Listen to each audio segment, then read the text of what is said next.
Just moving my microphone. Oh god. Okay. We're gonna go to the multi-stream, and we're gonna go to Twitch. We're gonna make it listen to some music. You guys aren't gonna hear it, but there we go. As always, keeps me entertained while I work on my commission. I have started into getting things into Unity. I will tell you there's still a lot of work to do, but I've started transferring the meshes and whatnot into Unity. Got the project set up, obviously. You're gonna see that here in a second. I wanted to share this, so I have to go onto the internet real quick. Yeah. Twitch. Hockey. Oh, my live feed. Let's see. How do I get the live link? You know what? Screw it. Let's just do this. There we go. All right. I'll close that down. We're going to go to Discord, and post this in my server. We're at general self promo.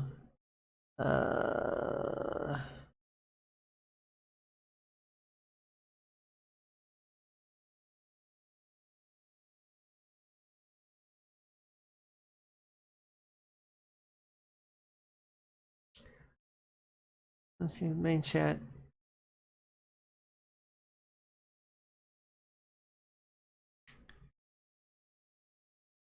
I'm just going to call this one stream pings.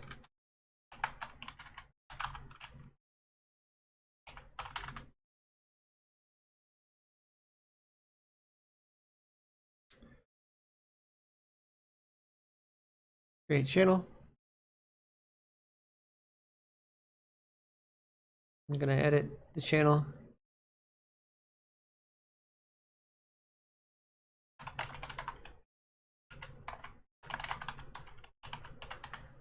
Last stream pings.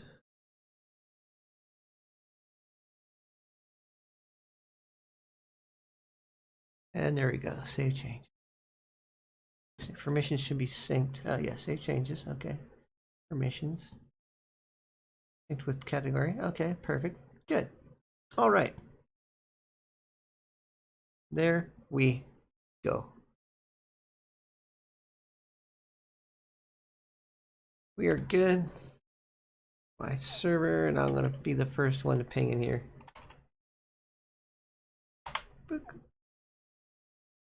Ah, live. That's not the right one, but it's fine. Okay. Let's get going here. Go to the multi-stream so we can see the chat. Get this stuff opened up. This is a very kind of tedious part of the job. See, because we're going to get assets for plants and trees, and might just be plants because trees are difficult to find that work for Quest and that don't look crappy. We'll see what we got. But I do have a vine pack that looks really nice, so I'm going to use that vine pack in this commission once I get it all done. Okay. This is the one that's open, right? Ask. Come on. What's going on? Okay, we already got this opening up. That's fine. Okay, so let's just wait until it opens. It takes a while sometimes. Shrink this down. Maybe it's underneath. Nope, still thinking. Okay.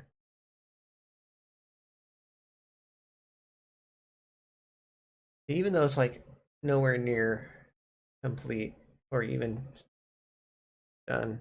Yeah. I get to fix meshes. I get to like find little things here and there that are wrong that I get to correct. This is kind of that process, part of that process. Um, okay, so here's what I got transferred over so far. I've got all the stuff from upstairs. And without textures, this stuff looks kind of basic, and this glass texture is going to change.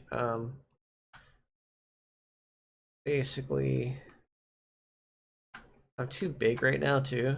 Like, my set pass calls and my batches and stuff are decent right now. I do have to say they're going to be a little higher than I like, but way under the way under the max. It's just a little bit higher than I like because watch what happens when I play. I've got some generic colliders on a lot of this stuff, just some mesh colliders, which are known to break, but for, you know, basically so we can show people around. That's just a test light there. That's why it just does what it does. Yeah, it looks nice. It's gonna look even better once you have the materials on. But for positioning reasons and junk like that, I went ahead and just kind of threw it in there. The world's gonna shrink, but I am going to make the bed a little bit bigger. Have to reposition it a little bit because if it goes underneath that floor, the lighting will do weird things along the brim. It'll get the lighting from outside. Normally not a big deal, but it kind of makes me want to put a fake bottom onto this, just like yeah, I want to start like putting a fake bottom on my floors, just for the simple fact that the lighting won't be able to get through like it does in certain areas. It's gonna be a nifty little shelf. I haven't really decided what I'm gonna do with that yet. These are gonna really cool looking once I put materials on them. Everything's gonna look really cool once materials start going on. Go upstairs. Look at that. See, like the light maps in here are amazing. Gonna show you something. Just know, I'm going to be putting this in a different type of file format from now on, because of I want high quality light maps. But to get high quality light maps, you have to make big light maps. So yeah, you're gonna look at this and be like, "What in the world are you doing?" But just know, just know, these light maps are just a 1-to-1 ratio. Every light map in here is set to 1. Okay, this is a light mapping. They say, hey, this will look decent. You should stick with this. And they're absolutely spot on right. Like, I would like to think that I can make these squares a lot bigger, and you can. Just to, you know, save some file size. Okay, so a pretty good standard is probably about a 1 meter squared. Like the squares I think should be, well, I'd say about a quarter of a meter. So a quarter of one of these, that would be a good size light map. But you're going to get artifacting. You're going to get a lot of weird, unintentional crap like this. See, that's overlap. That's a tiny bit of overlap, but you're not going to notice those once the materials are on there. So I'm not really worried about that. That's a little bit of overlap. Overlap is shown in red, as you can see. The more dense you make your light maps, it's just crazy. Like, look at the effect it causes because it's so small. This is going to make the light maps bigger. Each one of my light maps after the compression on PC would be around 20 megabytes. On Quest, they'd be around 5 megabytes a piece, which is why they look so much crappier on Quest than they do on PC. But that's just the normal compression, okay? Like, everything on here. There's very little to no overlap, and I love it. I love it. It looks great. It's excellent.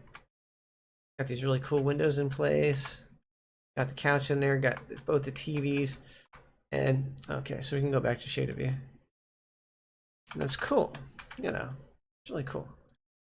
So if you'll notice in the stats, as we're looking around before we work on this, because I have to wait to work because, one, I only like driving at night. Two, I have personal issues. So look at that. Batches, 10, set pass calls 10, because we're looking at a single wall.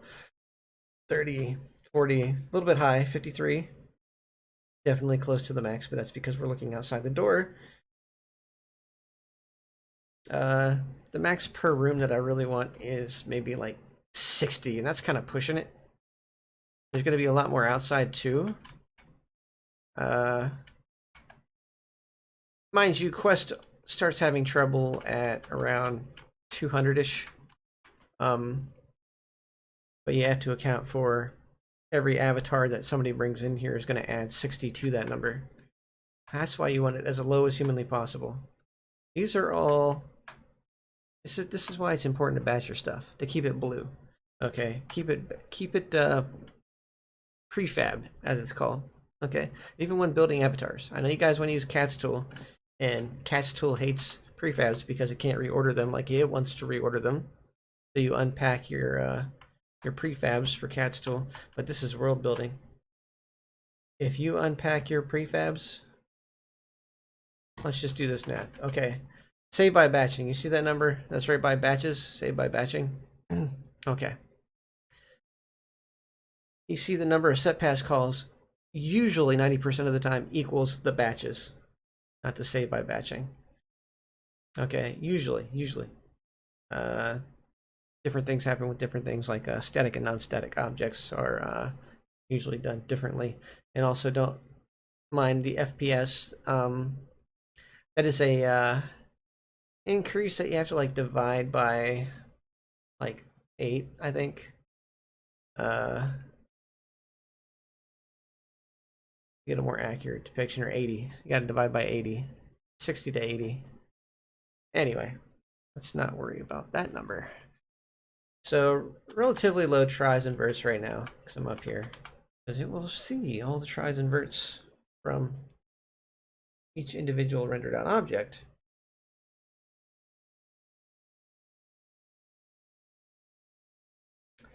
Sorry, my pocket vibrating.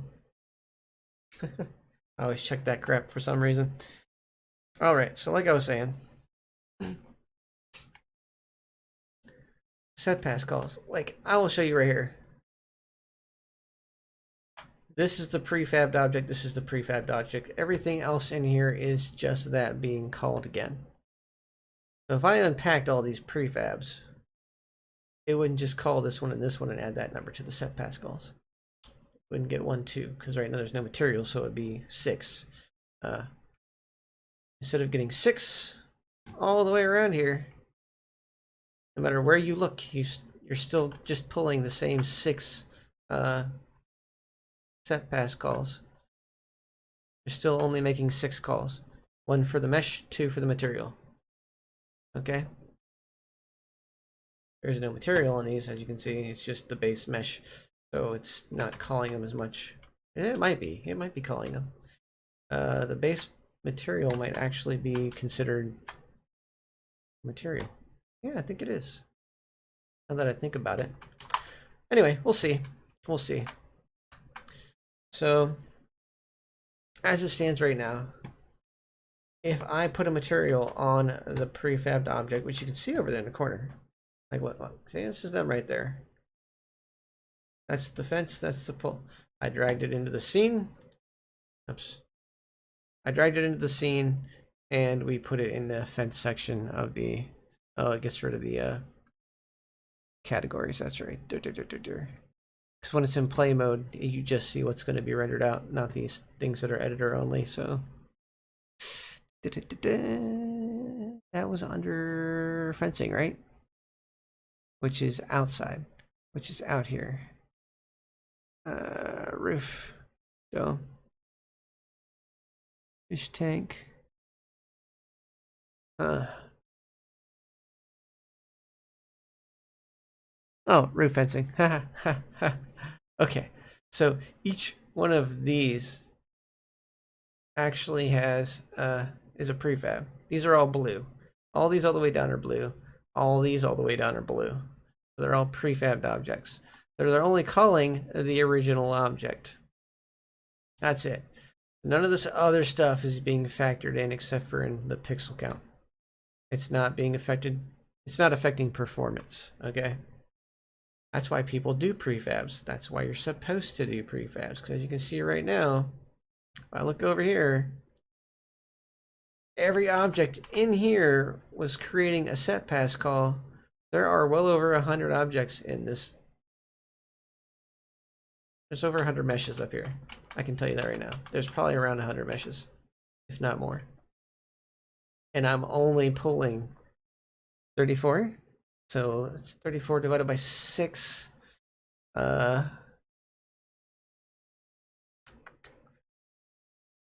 am pulling information from roughly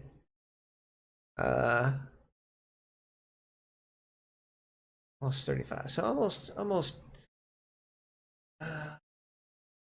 6 meshes. So right now it's calling 5 meshes, which I'm guessing is this 2, 3, 4, 5.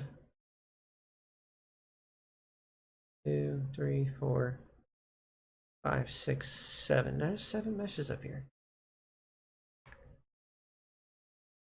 I don't know. I don't know what the exact math is on the mesh to set pass calls. Maybe it's not giving me material numbers, but it should be pulling from 7 meshes, which 7 times 3.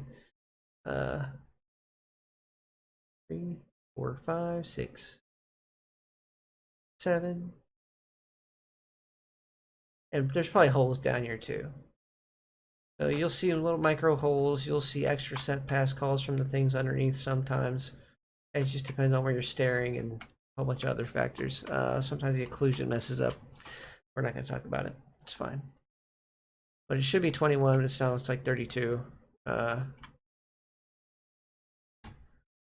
if I look at this corner, there's a base of like 9,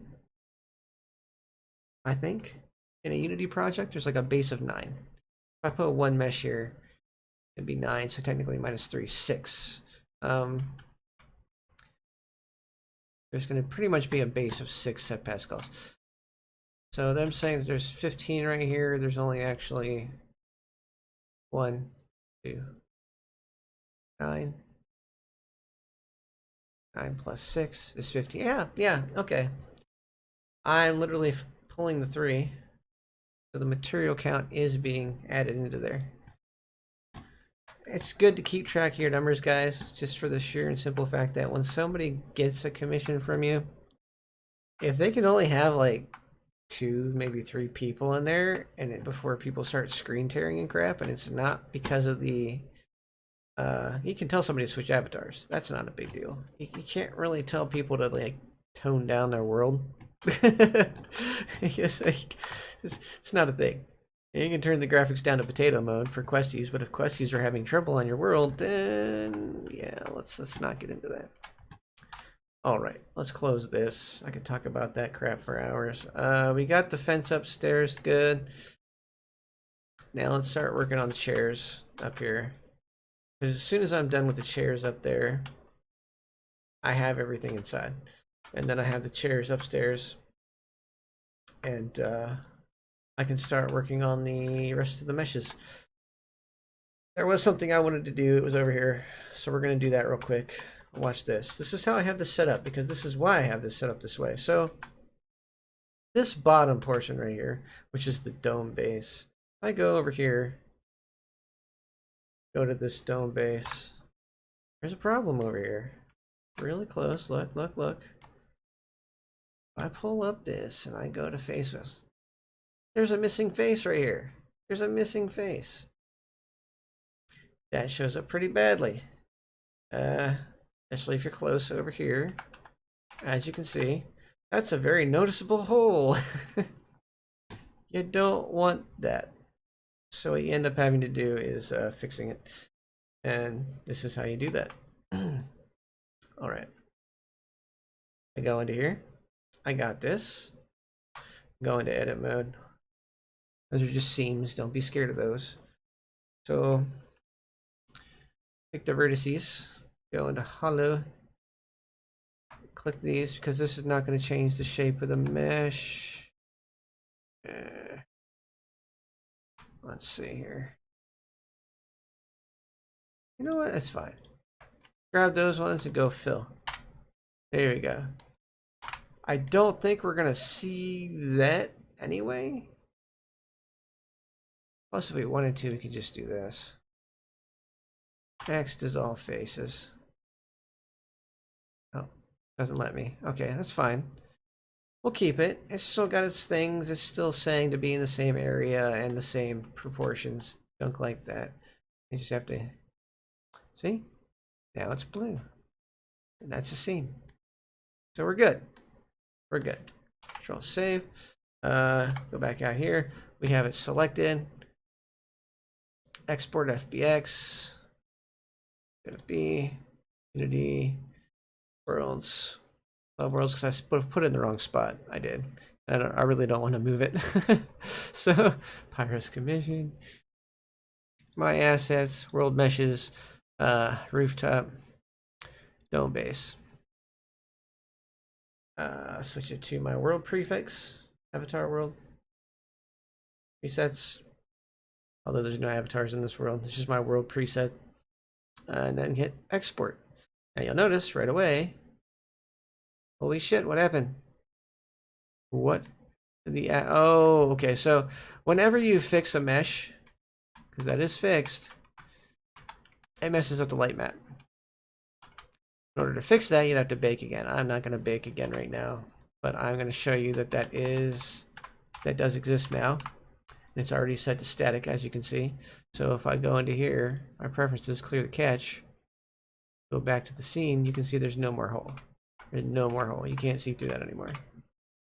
There you go. This is what the scene looks like when... Don't worry about this. The reason why this doesn't show in the bake right now is because the material that's attached to it. I am changing all of these materials. So that will show on the new material. It'll be a lot more realistic. I'm also going to use one of the only two mobile shaders that allows for transparency on Quest. It's the one that allows for reflection probes as well. If you do not have that one on, your Quest world will not have transparent stuff. Or if it does, it'll be kind of performance heavy. Because worlds can have transparency with Quest users if done in a certain way. I've done it on my other worlds that I did not use Quest transparency on, but I will